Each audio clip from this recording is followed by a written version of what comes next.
Almost 90% মানুষ তাদের business বা ক্যারিয়ার লাইফের একটা পর্যায়ে গিয়ে হাল ছেড়ে দেয় যখন তারা দেখতে পায় যে তারা যেই গোলটা অ্যাচিভ করতে যাচ্ছিল সেটা আসলে দেখা যাচ্ছে না বা এক্সপেক্টেড রেজাল্ট তারা পাচ্ছে না। অ্যান্ড এই সময়টা খুবই ডেঞ্জারাস এবং বিপজ্জনক বিকজ আপনি যদি ওই সময় হাল ছেড়ে দেন তাহলে কিন্তু আপনার আগের পরিশ্রম সব ধরনের পরিশ্রম বিফলে যাবে। অ্যান্ড মানুষ কেন এটা করে? কারণ হচ্ছে মানুষের মনে তখন কনফিউশন বা দ্বিধা দেখা দেয় যে আসলে আমরা যেটা করতেছি, আমি যে গোলের পেছনে দৌড়াচ্ছি সেটা আসলে আমার জন্য প্রপার চয়েস ছিল কিনা, বা আমি যা করতেছি সেটা কি আসলে ইনাফ কিনা।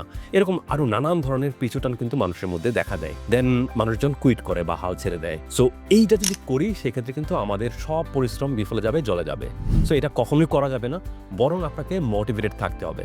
বাট আমার এই যে মোটিভেশনাল ভিডিও কথাবার্তা বলছি, এই ধরনের ভিডিও দেখলে আসলে কাজ হবে না।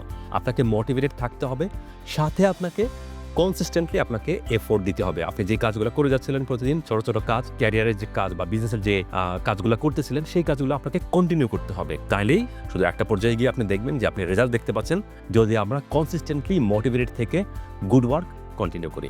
সো আমরা এই চ্যানেল থেকে কিন্তু থিওরিটিক্যাল কথাবার্তা খুব বেশি বলি না এবং মোটিভেশনাল টাইপের কথাবার্তা খুব বেশি বলি না, বাট আমরা মূলত প্র্যাকটিক্যাল জিনিসপত্রগুলোই শেয়ার করি যেগুলো আমি নিজে এক্সপিরিয়েন্স করছি, দেখতে পাচ্ছি। সো আমাদেরকে যেখানে দেখেন ফলো বা সাবস্ক্রাইব করে দিবেন। Thank you.